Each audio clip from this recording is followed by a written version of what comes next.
بەناوی خودای بەخشندەی میهرەبان، ملیارەها ملیار حەمد و سەنا و سپاس و ستایش بۆ زاتی پاکی ئەڵڵا کە خاوەنی هەموو ناز و نیعمەتەکانە. درود و سەڵات و سەلام بڕژێ بەسەر گیانی پاکی پێشەوامان، نووری چاو تازی سەرمان، محەممەد المستەفا صلی الله عليه وسلم، و لەسەر یار و یاوەرانی و لەسەر شوێن کەوتوانی تا ڕۆژی دوایی. سەلام عەلەیکم ورحمة الله وبركاته. ئازیزانم خۆشەویستانم، سەلام و ڕەحمەت و میهرەبانی خوای گەورە بڕژێ بەسەر دڵ و دەرونی هەمومان. خۆشحاڵم ئەو جارش لە بەرنامەکەی خۆتان ڕێگەی گەیشتن بە خزمەتتان شاد بوومەوە. لە حەڵقەی ڕابردوو تەمان باسی ئەسڵی دوژمنکاری شەیتانمان کرد و پاشانیش خوتەکانی هەندێک خوای گەورە هەندێک لە خوتەکانی باس کرد و ئاگادارکردنەوەی خوای گەورەشی خوای گەورە ئێمەشی لێ ئاگادار کردەوە. ئێستا دێین تقریبەن دە عەمەلی شەیتانتان پێ دەرم، ئەوەی کە دەیکا، ئەوەی کە خەریکێتی، ئەوەی کە بەدەستی ئایەت و حەدیث لە قورئان و لە فەرموودەی پێغەمبەری خوا عەلەیهی سەڵات وسەلام باس کراوە کە شەیتان خەریکی چییە.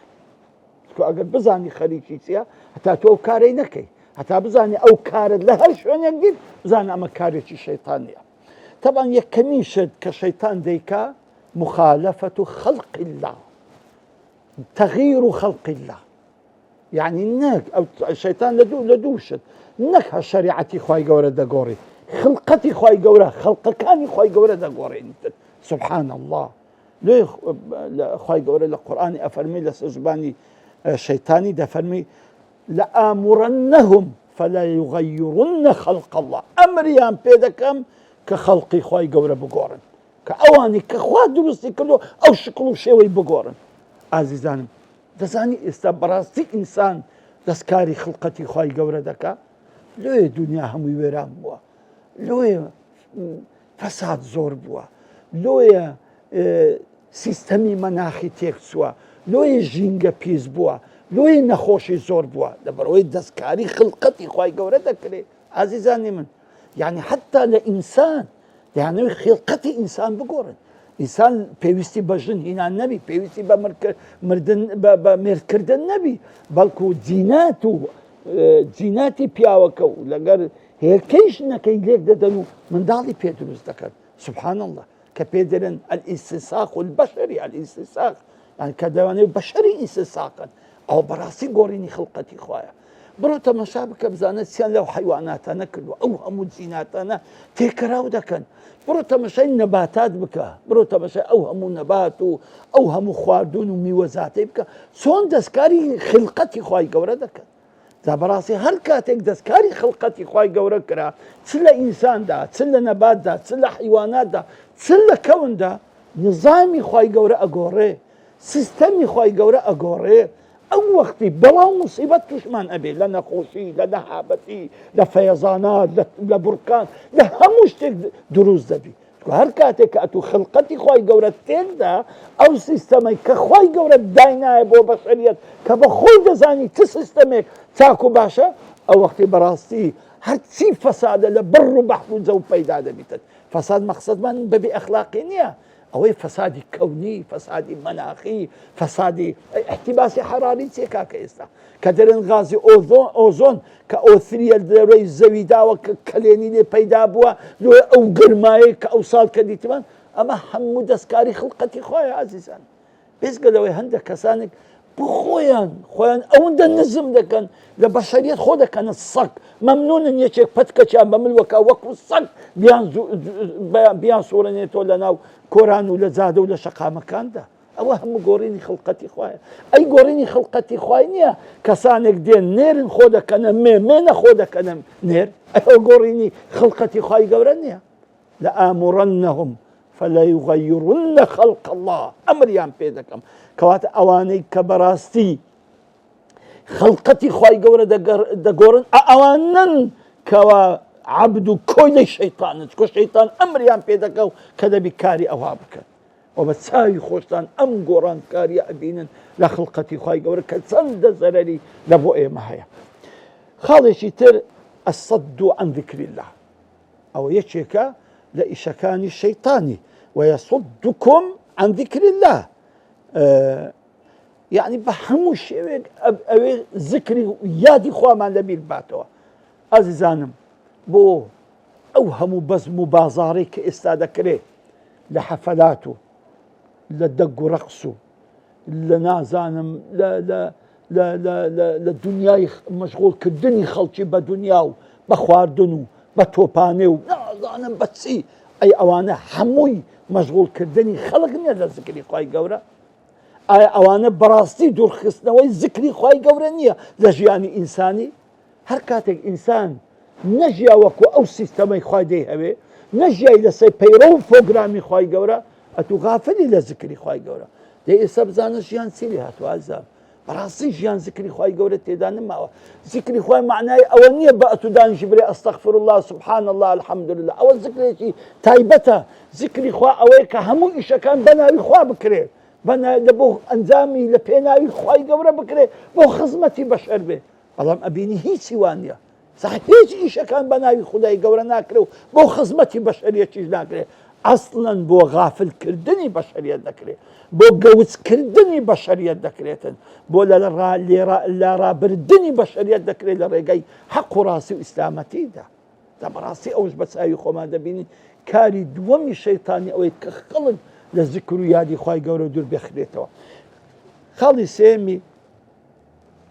إضلال العلماء الله أولا هم خطر ترى كبراسي دي زانا ودانا كان هر دخلتيني بسن باريشي كمي دنيا بسن تمائشي دنيا بسن منصبيشي كمي دنيا هريان دخلتيني بو اوي براسي بشتي ظلم مستنبقرن بشت لو غش وروتو خلق داما وفقيرة بكد عزيز من زول خطرة هر عالم يكون زنايا كديد لدر كيد صلاة داران بزانا او الشيطان زفري بيبردوا بزانا او الشيطان لريلا دعوة بزانا او الشيطان توشي او جناح قوري كردوا براسي اضلال العلماء يعني هرخليس كان دني زانان زور قوريا دبوري خلق نيوي خلق برينو نرين وكو بيغمر أفرمي عليه الصلاة والسلام صنفان من أمتي إذا صلح صلح الناس وإذا فسد الناس دو صنف لأمتي من أجا صالح بون ريق بون أو خلشش ريق دبي أجا خرابش بون أو خلشش خراب دبي العلماء والأمراء زانا كانوا وكارب دستكان كواتا هركاتك نيوي أو خلقي بنصي أو حديثي لقر زانا كان او زاناش اجبيتو بشتي او ظلمو زور داري ونا حقي بقري كواتب براسي نيوي او خلقي بزالالة داروش نيوي او خلقي فوتاو ما دام دركره بابا ما دام فلان عالم فلان داعي فلان كذا ما دام او هاي كر امج ودكم ما دام او لا اذا امج لا دم خو ملوي الاخوات ترنيم خو ملوي زانات ترنيم كوات او دزاني او ري راس لو امج وشي ويدكم زانت سن خطره عزيزان ضلين زاريك يقلع عادي مكان دريك درويش من دال قمايان ذكرت من دالك ديويز بكوي زاناك بيقو كرم أقل خوبي نكوي من دالكش هستاو في زور ممنون خالة جانس فاسد دكم بس تخوأتو أقل ليبي نكوي تقول أقل بكوم بس أمنم بلام أقلتو بكوي يك أمد لقرتو دكوي براسي قصيو من دالي راسته براسي هركاتك زانايك سقود دكا هركاتك زانايك صار دبتوا هركاتك زانايك أدوريني هركاتك زانايك بقى ظلم مستمعكوي براستي أوهم خلقش إلى خو كوان وقلنا هي أوهم خلقي لم يتي لروج قيامة أو يشي كلا بيلانا كان الشيطان كبراستي دي زاناو داناو داعي وباقوازا كان من زال ترسان بي لاين لطمعان بي سبحان الله وريان دا قريني وري خرابيان نشان دا خالي شيتر تزيين الباطل أما إشي شيطانيا كبراسي دي باطل ناحق ظلم ستم پیسی گوناح جوان دەکات وزين لهم الشيطان أعمالهم گوناح بارەکان عاسیەکان کافرەکان منافقەکان ئەو کردەوانی کە دەیکەن و کە هەمووی بێشەرعیشە زۆر ئیفتیخاری پێ دەکەن زۆر خۆ پێی هەردەکێشن و زۆریشان لەلا جوان و گەورەیە بزانە ئەو شەیتانەوەی لێ دەکا ئەو باڵتیلەی ئەوەندە لۆ جوان کردووە ئەو ناحەقەی ئەوەندە لۆ جوان ڕەنگا و ڕەنگ کردووە کە بەڕاستی پیاوەکە کەسەکە زۆر پێی بە گەورەی دەزانی بە حەقیشی دەزانی بە نەجاحەتیشی دەزانی و دەزانی ئەحسەن و عەمەلی کردووە زۆر کەس ئێستا لەسەر ناحەقە وەڵڵاهی ناحەقەکەی پێی حەقە باشە ئەسڵەن حەقەکەی توی پێی لار و خوار و ناڕێکە بەخۆی زۆری خۆی پێی حەقە و کە مەعلوم لەسەر ناحەقە ئەم خەتەریەی زانە ئەو شەیتان هەر خەرتانەی ئازیزانم خاڵێکی تر لەوانی کە شەیتان ئەنجامی دەدا نەزغە پێدەی نەزغ و شەیتان وەکو خوای گەورە دەفەرمێ وئیما یەنزغەنەکە من الشەیطان نەزغ فاستعذ بالله إنه هو السميع العليم دەفەرمێ هەر کاتێک نەزغ یعنی وەکو دەرزێکی لە پیستی یەکەشی ڕابگەی تۆزێک دێشیتن ئەوە نەزغی شەیتانە سبحانە ئەم دەرزیانەی کلێت دەداتن لۆی ئەتوو بێهۆش بی لۆی ئەتوو مەست بی لۆی ئەتوو دوور بی لە ذکری خوا دوور بی لە جادەی حەق دوور بی لە ڕێگای حەق دوور بی لە پیاو چاکان لە خەڵکی چاک لە مزگەوتت لە قورئانت لە محەممەدت لە خوات لە هەمان دوور بی سبحان الله وئیما یەنزغەنەکە من الشەیطان نەزغ هەر کاتێک کە دەرزیەکی لێدای هەرچت کردەوێ بێهۆشت کاتن فاستعذ بالله یەکسەر ئیستیعانە بەخوای گەورە بکە بڵێ خوای خۆم دەپارێزم لە شەیطانی مەلعون إنه هو السميع العليم کە تەنها ئەوە خوای گەورە کە سەمیع و کە عەلیمە بەتپارێزی لە دەستی شەیطانی خاڵێکی تریش لە ئیشەکانی شەیطانی طائف الشەیطان يعني أو طائف سيا يعني دوردان إن الذين آمنوا إذا مسهم طائف من الشيطان تذكروا فإذا هم مبصرون خواهي قولة فرمي طائف أويدين دوري ددن واي هر دخلتين بخوشي نازاني تسيدة دكن سبحان الله طائف دوري ددن كوبلغ الشياطين بوسوسو بقسو شيطان صفة كان همو دين دوري ددن أو باطلي كأوان ديانوي لپێشساوی جوان دەکەن ئەو ناحەقی کە ئەوان دەیانوێت لە پێشساوی شیرن دەکەن ئەو گوناحی کە ئەوان دەیانوێت لە پێشساوی ئەکەنە حەق و ڕاستی و دروست لۆ سبحان الله بۆیە خوای گەورە ئەفەرمێ ئەو کەسانی کە ئیمانتان هەیە هەر کاتێک تائیفی شەیطان دەورەیاندان ئێوە یعنی وەرنەوە هۆش خۆتان وەرنەوە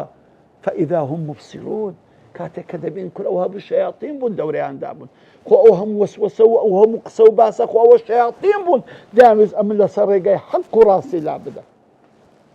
ئیشێکی تریش لە ئیشەکانی شەیطانی ئیستفزاز و شەیطان ئیستفزاز دەکا ئەوتە خوای گەورە دەفەرمیتە شەیطانی واستفزز من استطعت بصوتك بڕۆ چه ئیستفزاز دەکەی ئیستفزازیکە بە سەوتی خۆت وبرجلك وخيلك يعني شيطان سبحان الله زور زاران بدن خلق أترسيلي بدن ترسو رعبيان لو بيدا دكا بدن وان اللي دكاتن سبحان الله أو إنسان بشال جيو وهروها تأثيري شي لي بكاتن تادبي براسي زور أو حالتانا وريابين خالي شيتر كبيدان وسوسة أو مشهورة كبراسي وسوسة أو خودی خراپ دەخاتە دڵی خودی خراپ ئەفکاری خراپ شتی بێسەر و بەرد ئەخاتە دڵی بۆی ئێمە دەبی بەڕاستی بەردەوام ئێمە خۆمان بپارێزین لە وەسوەسانە بۆی خوای گەورە کە باسی ئادەم دەکا دەفەرمی فوسوس إليه الشيطان قال يا آدم هل أدلك على شجرة الخلد وملك لا يبلى فوسوس إليه الشيطان شيطان وسوس إليه قسەیەکی هەستە ناو دڵی ئەی ئادەم پێت بڵێم بەدارێک کە هەتایە دوو دێلی و مولکێک هەتایە لە ناو ناسیتن خاڵێکی تر لە ئیشەکانی شەیطانی ئەویش ئەوەیە کە پێ دێن تەعەسسوب زا تەعەسسوبی عەشیرەت بی تەعەسسوبی مەذهەب بی تەعەسسوبی ڕەئی بی تەعەسسوبی ڕێکخراو بی حزب بی هەر شتێک بی کە ئینسان تەعەسسوبی لۆ پەیدا بوو بەس خۆی بە حەق بزانی غەیری خۆی هەمووی بە باتڵ زانی ئەوە بزانێ شەیطانەوە لێ دەکاتن بکە یەکێک لە ئیشەکانی شەیتانی وێت تەعەسوب لۆ پەیداکە دەمارگیری لەسەر ئەو ڕەیەک کە خایتت کاکەوە ڕەیە خۆ ڕەیت کەش هەیە ئەگەر ئیتوش حەق بی احتیمالی ئەویت کەش حەق بیتن ئەگەر ئیتو حەق بی احتیمالە ئەو باتیل بی ئەگەر ئەویش حەق بی احتیمالە ئیتو باتیل بی کەواتە دائیمەن ئینسان مەسافەیەکی تێدا بێتەوە نەک ئەو ڕەیەی خۆی وەبزانی بەس ئەوە دینە و ئەویت کە هیچ دین نییە بەس ئەمە لەسەر دینداریم خەڵک هەموو لەسەر زەڵالەتە ئەمە ئەم تەعەسوبە ئەوە ئیشی شەیطانیە خاڵێکی تریش کە بەعەزەلە باسیەکەین العقد احتقار المسلمين ئەوەی بەڕاستی ئەو شەیطانە وەلی دەکە ڕکل لە خەڵکی ببتەوە وەلی دەکە يعني كيفت بسهري كذلك كيفت برخصاري كذلك كيفت بمجلسي كذلك إلا أوانيك بخوت أوانيك أتودة تويل قليامي بس أوان بلام خلشتك هم الرقوب بغزيان لقدكي آخر خلق كباسي كم كشيطان لإشكانتي أو سوء الظن بالمسلمين سبحان الله دائما ولدك قماني خلق قماني خراب بخلق ببي بر الدوام قماني خلق خراب بخلق ببي كنت كرتي أبيني أريد أبي أو كرة تعدى لو كسنة كربي دبي ناموسين مربي كاكا أستغفر الله تدري خشيني تدري تيجيني ما مستعد شي بريس تصمي لك كسكين خوي قرت ولا بوتشيني ديت أو خلق كذا شو كان بيدات صن رشانة وتصدع نام أقول يانكر آخر ما مسكت كاكا أو تيجي خو ما بمردم دعوة نام مسكت شي هنا ربع عمري خويتي أتوكاك شي من هل برك بإنصافا حموشتك مكان زابو أو سوء الظن يشيك لكار خرافة كان الشيطان كإيمة وجدكات عزيزانا إن شاء الله لحلقة دهاتو باسي خطوات كان الشيطان دكين كسون لمان ديتا بيش وسون دي هوي إما مارو لاب بكاتن تاكو ديدار بخواي قولتان دس بيرم السلام عليكم ورحمة الله وبركاته